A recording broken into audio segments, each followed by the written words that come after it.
So I don't know about you, but this whole pandemic has kind of made it feel like my friends and my family have become my roommates.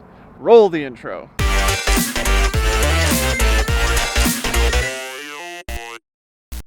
I've got this really cool spot in Toronto that I've kind of passed in a couple of my other adventures and some of my other videos, but I haven't really taken the time to check it out, so that's where we're headed today. More on that spot to come. On our way to the destination today, I'm going to break our topic into 3 parts.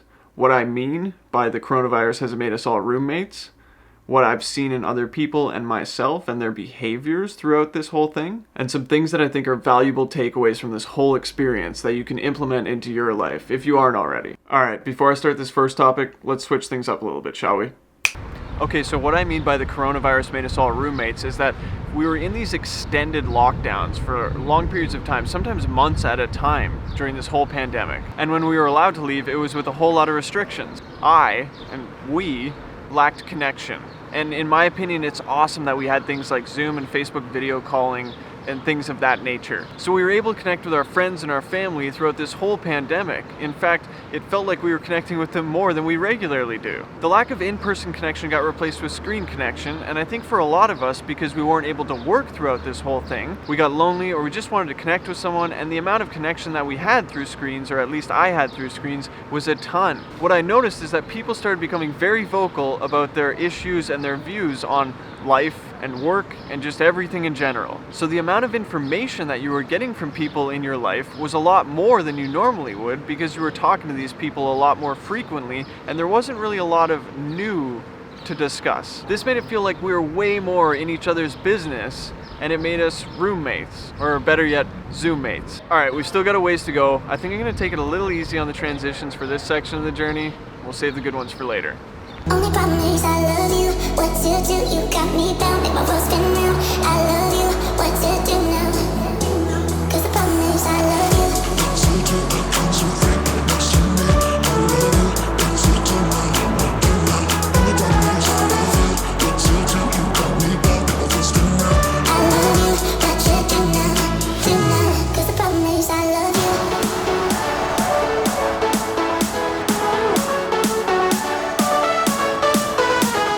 So I was actually living with my parents for the first part of this pandemic, so I just wanted to touch on the people that we live with first. That's better. This was very difficult for me because I wasn't that excited to be back home living with my parents at age 28, 29, and 30 to begin with. And then once the lockdown started, you can imagine how difficult it got, and I'm sure you can relate in some sense. As for friends and family members, there was times when I was talking to the same person days and days and days in a row about the pandemic, about missing social life, about really anything in general, just to talk about something. I started noticing repetitions in people's conversations, things that they would keep coming back to, and I started noticing in myself as well. Sometimes I'd find myself getting really annoyed with hearing the same shit again and again and again, especially if it was just straight complaining. You start to notice character flaws in the people in your life, or just like things that they say and do that you have a hard time, that you disagree with, or you have a hard time with. And because there's nowhere to go and nothing really to do, I noticed that I had a lot harder of a time letting go of something that someone said or did. I've been improving every aspect of my life since the beginning of the pandemic, and so what I noticed is that I was really aware of everything and everyone around me.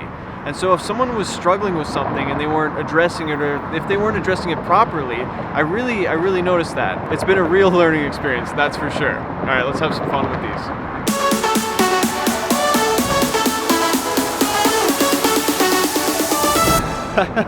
The garbage transitions are too much fun.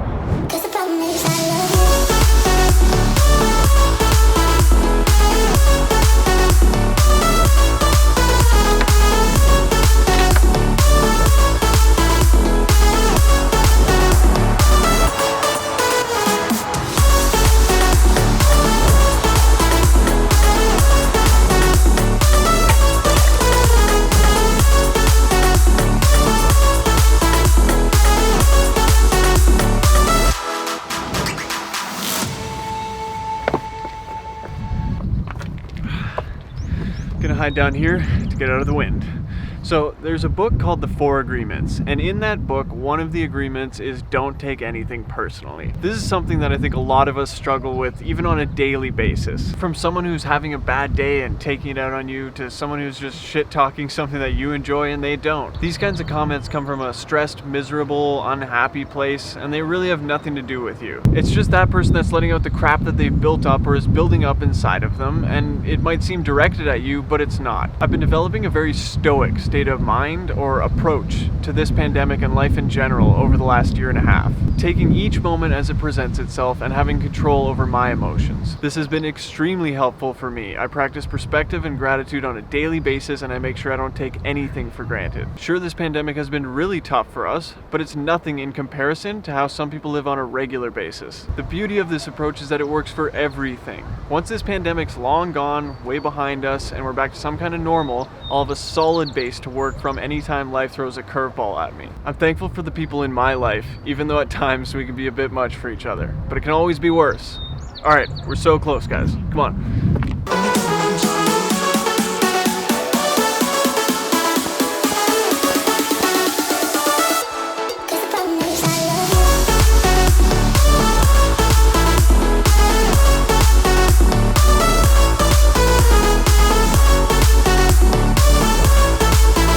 For a second there, I thought that I hadn't charged my third battery and that we were out of battery. Thankfully, that is not the case. Back to it.